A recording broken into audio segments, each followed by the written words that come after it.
लाए हैं helium neon laser, जो कि अभी पिछले टॉपिक में रह गया था, और ये मॉडर्न फिजिक्स का सेकंड टॉपिक है। और ये इतना इम्पोर्टेंट टॉपिक है कि जब हमारा रूबी लेज़र जहाँ पर यूज़ नहीं हो पाया, उसमें से निकलने वाली प्रकाश जो किरणें होती हैं, लेज़र पुंज होता है, वो तीव्र होता है। तो उसके अकॉर्डिंग हम उसको प्रयोगशाला में प्रयोग नहीं कर पाते हैं। उसके स्थान पर हमने एक नया लेज़र तैयार किया जो बोला जाता है गैस लेज़र। गैस लेज़र को ही हम लोग हीलियम नियॉन गैस लेज़र कहते हैं। इसमें क्या होता है कि हीलियम और नियॉन गैसों का मिश्रण होता है और एक निश्चित फ्रिक्वेंसी इसमें से जनरेट होती है, जो कि हमारी प्रयोगशालाओं में, लैब में काम करने के योग्य बनाया गया, इसलिए इसको हम यूज़ करते हैं प्रयोगशाला में। अब आता है यहाँ पे हीलियम और नियॉन गैस, ये क्या है? तो आवर्त सारणी में, रसायन विज्ञान की आवर्त सारणी जो है पीरियोडिक टेबल, उसमें हीलियम 2 नंबर पर है, देख सकते हैं आप, हीलियम 2 नंबर पर है, उसका परमाणु क्रमांक 2 है और परमाणु भार 4 होता है। और नियॉन का 10 होता है परमाणु क्रमांक और 20 होता है परमाणु भार। तो इसमें हम लोग इन गैसों को निष्क्रिय गैस कहते हैं, ये कि 18वें वर्ग में रखी गई हैं। इसको शून्य वर्ग की तत्व भी कहते हैं। तो ये नोबल गैसेस होती हैं और इनको हम अक्रिय गैसेस भी कहते हैं। अब इस डायग्राम की तरफ देख लें कि ये जो है हमारा हीलियम नियॉन लेज़र है, इसमें जो ये नली हुई है ये क्वार्टज नली है, ये पूर्ण परावर्तक तल है और ये आंशिक परावर्तक, इसमें हल्का सा परावर्तक, ये पूर्ण, इसमें से कोई गैस बाहर नहीं निकल सकती, पूर्ण परावर्तक वापस लौटा देती है जो भी आती है किरण बिंदु। और यहाँ पर आंशिक, कुछ बाहर निकल जाती है, ये देखो लेज़र पुंज बाहर निकल रही है, कुछ परावर्तक वापस लौटाती हैं। और यहाँ पर ये दोनों टर्मिनल से, तीनों टर्मिनल से ये किससे जुड़ा हुआ है? आवृत्ति जनरेटर से। तो हीलियम नियॉन की आवृत्ति जो होती है, जो विद्युत चुंबकीय तरंगें निकलती हैं, उनकी फ्रिक्वेंसी कितनी होती है? 4 × 10⁻⁷ हर्ट्ज। तो इतना इसमें होता है। उसके बाद हम बता दें तुम्हें, आप लोगों को, तो हीलियम नियॉन गैस के बारे में आप थ्योरी जो बुक से पढ़ लीजिएगा, बाद बाकी मैं यहाँ पे डेफिनेशन इस तरह से समझा दूँगा आपको कि इसमें कोई दिक्कत नहीं होगी। आगे कभी भी आप कोई भी एग्ज़ाम में पूछा जाए, या फिर 12th से रिलेटेड हो, BSc से रिलेटेड हो, आगे जितने भी क्लासेस हैं, यहाँ पे अगर लेज़र पूछा जाता है तो आप इसमें कन्फ्यूजन बिल्कुल नहीं होंगे। इस कन्फ्यूजन को दूर करूँगा मैं। तो इसमें क्या होता है? हीलियम नियॉन गैस लेज़र एक गैस लेज़र है, हीलियम व नियॉन गैस लेज़र। इसमें हीलियम और नियॉन गैस का मिश्रण होता है। ये एक सिरा इसका पूर्ण परावर्तक होता है तथा दूसरा सिरा उसका आंशिक परावर्तक होता है। ये जो आसपास का बाहरी आवरण है, इनको हम क्वार्टज नली कहते हैं। इस नली के अंदर ये गैसेस भरी जाती हैं और ये जो आंशिक परावर्तक तल है, वहाँ से कुछ लेज़र पुंज बाहर निकलते हैं, कुछ वापस लौट आते हैं उसी में, और जो लौट के आते हैं उनकी फ्रिक्वेंसी रेडियो आवृत्ति जनरेटर से मैच की जाती है, इसको नोट किया जाता है। तब यहाँ पर क्या होता है? हाँ, अब आते हैं कि विसर्जन करने पर सर्वप्रथम हीलियम परमाणु उत्तेजित होते हैं। संघट्टों द्वारा उत्तेजित हीलियम परमाणु अपनी ऊर्जा के नियॉन के परमाणुओं को स्थानांतरित करके उसे उत्तेजित कर देते हैं। अब नियॉन परमाणु को उद्दीपित उत्सर्जन से एक दृष्ट तीव्र लेजर पुंज प्राप्त होता है। तो पहले हीलियम गैस क्या होती है? ये उत्सर्जित होती है और उत्तेजित होकर नियॉन गैस से टकराती है। फिर इसके भी कण उत्तेजित होते हैं, उत्सर्जन की तरफ उत्सर्जित होकर उत्तेजित होते हैं। फिर इसके भी जो प्रकाश पुंज, किरण पुंज बनता है, वो बहुत तीव्र हो जाता है, जिससे ये यहाँ पर आंशिक परावर्तक तल पर टकराता है और कुछ लेजर पुंज बाहर चले जाते हैं, कुछ इसी माध्यम में लौट आते हैं आंशिक परावर्तक तल पर। अब आता है इसमें वर्किंग सब्सटेंस क्या होता है। इसमें 1 मिलीमीटर पारे के दाब पर हीलियम तथा नियॉन गैसों का मिश्रण 7 अनुपात। यहाँ पर इसका वर्किंग क्या है, यहाँ पर देख लेते हैं हम। वर्किंग हल्की सी 2 पॉइंट में है। इसमें क्या होता है, जो हीलियम और नियॉन गैस हैं, इनकी वर्किंग क्या है कि जो हीलियम और नियॉन गैस का जो मिश्रण होता है वो 1:7 अनुपात का होता है। हम 1 अनुपात मिलाते हैं अगर हीलियम का, तो 7 अनुपात मिलाते हैं हम नियॉन गैस का। तो इसमें क्या होता है, और ये होता कब है? 1 मिली पारे के ताप पर। कब होता है ये मिश्रण? 1 मिलीमीटर पारे के दाब पर हीलियम और नियॉन गैस का अनुपात 1:7 अनुपात होता है। नंबर 1 फर्स्ट पॉइंट ये हो गया वर्किंग का। और दूसरा पॉइंट क्या है, दूसरा पॉइंट ये है कि जब रेजोनेंस कैविटी होती है, यहाँ पे वर्किंग में हो गया आंशिक परावर्तक तल कार्यकारी होता है। अब रेजोनेंस कैविटी इसकी क्या होती है, रेजोनेंस कैविटी यानी अनुनादी पदार्थ। अनुनादी कैविटी जो क्या होती है, अनुनादी कैविटी, इसमें क्या होता है कि लगभग 0.5 मीटर लंबी एक 5 मिलीमीटर व्यास की क्वार्टज नली ली जाती है। लगभग 0.5 मीटर लंबी ये जो है इस नली की 0.5 मिलीमीटर की कितनी होगी हाइट। और इसमें ये जो नली है ये क्या क्वार्टज नली है ये वाली। तो इसमें क्या होता है, एक नली होती है जिसमें पूरे सिरे पूर्ण समतल और समांतर होते हैं। देखो ये समांतर इसके है, ये समांतर इसके और पूरे समतल है, तो ये समतल होते हैं। और इस नली का बाईं ओर सिरा पूर्ण परावर्तक होता है, बाईं ओर पूर्ण परावर्तक और दाईं ओर आंशिक परावर्तक होता है। ये तो बता ही चुका हूँ, दैट्स ऑल। अब आता है इसका एक्साइटिंग सोर्स क्या होता है। एक्साइटिंग सोर्स मतलब उत्तेजित अवस्था, एक्साइटिंग सोर्स उत्तेजित वाला। उत्तेजित कब होती है ये गैस है, उत्तेजित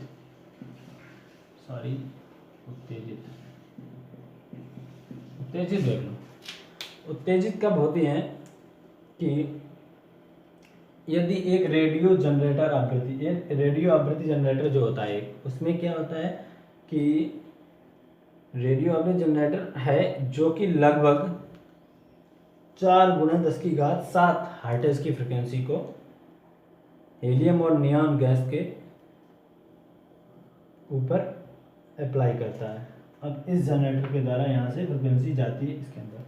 उसके बाद क्या होता है, आवृत्ति विद्युत चुम्बकीय विकिरण उत्सर्जित करता है। ये जो जनरेटर है ये विद्युत चुम्बकीय विकिरण उत्सर्जित करता है जो कि इस लेजर ट्यूब के अंदर जाती है और फिर यहाँ पर उत्सर्जन और उद्दीपित होना स्टार्ट होता है। तो उसके बाद यहाँ पर आवृत्ति कितनी है इसकी 4 × 10⁷ हर्ट्ज। ये इंपॉर्टेंट टॉपिक था। और इसका उत्सर्जन के बाद जब एक दूसरे के आंशिक परावर्तक लगा रहता है, गैस का मिश्रण विद्युत चुम्बकीय ऊर्जा द्वारा, गैस का जो मिश्रण है वो विद्युत चुम्बकीय ऊर्जा द्वारा यहाँ पर अंदर पहुँचता है और इन हीलियम और नियॉन गैसों के बीच के उत्सर्जन उत्पन्न करता है। फिर ये एक्साइटेड स्टेट में आते हैं, तब ये पूर्ण परावर्तक तल से आंशिक परावर्तक तल चलते हैं, तो यहाँ पर टकराने के बाद लेजर पुंज बाहर निकलते हैं। और इसके फलस्वरूप क्या होता है, यहाँ पे उद्दीपित उत्सर्जन लगभग कितना होता है, उद्दीपित उत्सर्जन, यहाँ पे ये हटा दें, उद्दीपित उत्सर्जन कितना होता है लगभग, उद्दीपित उत्सर्जन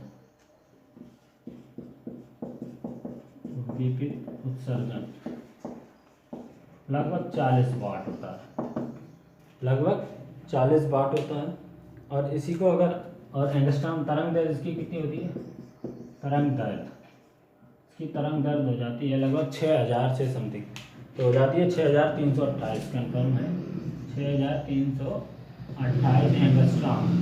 एक एंगस्ट्रॉम बराबर होता है 10⁻⁻10 मीटर। तो इस तरह से यहाँ पे एंगस्ट्रॉम में बदल सकते हैं, ठीक है। तो इसकी तरंग दैर्ध्य है उद्दीपित उत्सर्जन के बाद। तो आप समझ गए होंगे कि हीलियम नियॉन गैस लेज़र का क्या काम है। अब इसका सिद्धांत और देख लीजिए, एनर्जी लेवल वाला।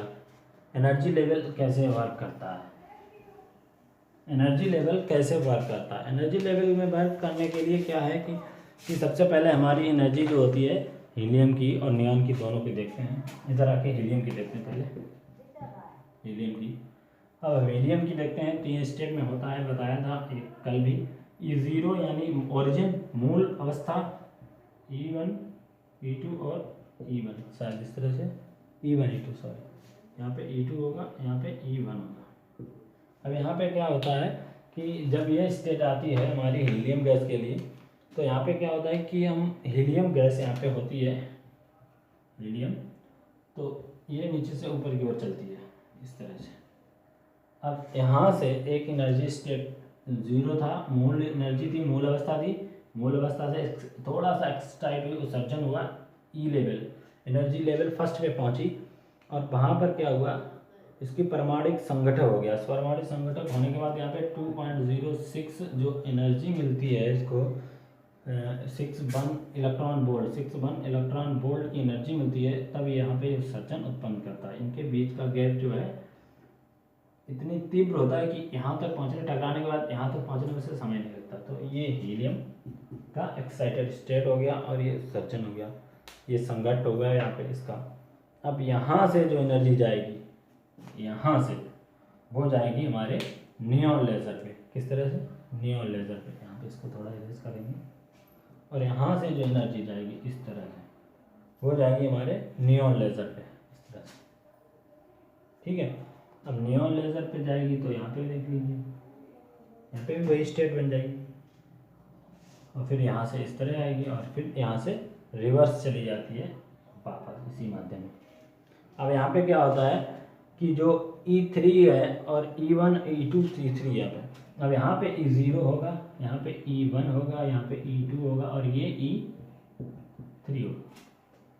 अब ये E3 पॉइंट ये वाला हो गया, ठीक है। यहाँ से चली जाए टकरा के, मतलब इस तरह से टकराइए यहाँ से, फिर यहाँ से थोड़ा बेंड हो गई, थोड़ा सा फिगर डिस्टर्ब हो गया, यहाँ से इस तरह से जाके अब बेंड हुई है, तो यहाँ पे E3 हो गया यहाँ से टकराने का। अब यहाँ पे देखो E3 पे यहाँ पे 20.6 था, हाँ 20 वोल्ट था, 20.61 इलेक्ट्रॉन वोल्ट। यही एनर्जी यहाँ पे भी आ गई 20.61 इलेक्ट्रॉन वोल्ट। अब यहाँ पर जो एनर्जी आई है, तो अब इसकी फ्रिक्वेंसी, इसकी हम लोगों ने लिखी थी कि तरंग दैर्ध्य लैम्डा का मान कितना था 628 एंगस्ट्रॉम, ये तरंग दैर्ध्य थी और इसकी फ्रिक्वेंसी कितनी थी 4 × 10⁷ हर्ट्ज फ्रिक्वेंसी। ठीक है, तो यहाँ पे एंगस्ट्रॉम कितना होगा, इसकी तरंग दैर्ध्य यहाँ पे कितनी होगी 6328 एंगस्ट्रॉम, ये इसकी तरंग दैर्ध्य यहाँ पे होगी। अब इसका इलेक्ट्रॉन वोल्ट ई एनर्जी लेवल 2 में कितना निकलेगा, यहाँ पे थोड़ा सा कम हो जाएगा, यहाँ पे 20 था, अब यहाँ पे 18.73 हो जाएगा, क्योंकि यहाँ से यहाँ तक आने में एनर्जी का कुछ लॉस हो गया, कुछ वोल्ट लॉस हो गया। एंगस्ट्रॉम मतलब तरंग दैर्ध्य बड़ी है, तो इनका जो वोल्ट था, जो इलेक्ट्रॉन वोल्ट की क्षमता थी वो कम होगी, कुछ लॉसेस हुआ डाउन होने में। ये हाई से लो की तरफ जा रहा है, पहले लो से हाई की तरफ गया था, जब हाई होता है फिर उसके बाद हाई से लो आता है, फिर एनर्जी कम होती है थोड़ी सी, इलेक्ट्रॉन वोल्ट कम होगा। अब ये क्या है, अकला संबंध प्रकाश, यहाँ पर बोलते हैं इसको अकला नॉन फेज, अकला संबंध प्रकाश, अब लास्ट में फिर से पहुंच जाएगा वो विकिरण रहित संक्रमण, यहाँ पर कोई संक्रमण नहीं होगा, विकिरण रहित हो जाएगा, यानी यहाँ पर उत्सर्जन नहीं होगा, रहित प्रकाश। लास्ट में मूल अवस्था में पहुंच जाएगा, फिर से मूल अवस्था में पहुंच जाएगा, तो यहाँ पे क्या होगा नियॉन गैस, सॉरी यहाँ पे नियॉन आ जाएगा, यहाँ पे हीलियम थी तो यहाँ पे वापस नियॉन मिल जाएगी।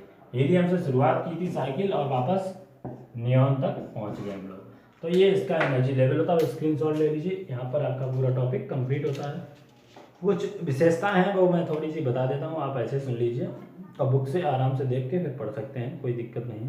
कोई दिक्कत हो कमेंट बॉक्स में लिखिए, और मैं ऐसे ही लगातार वीडियो बनाता रहूँगा आज टेक्निकल अड्डा पे। आप इस चैनल को सब्सक्राइब करें, शेयर करें और लाइक करें, कमेंट करें।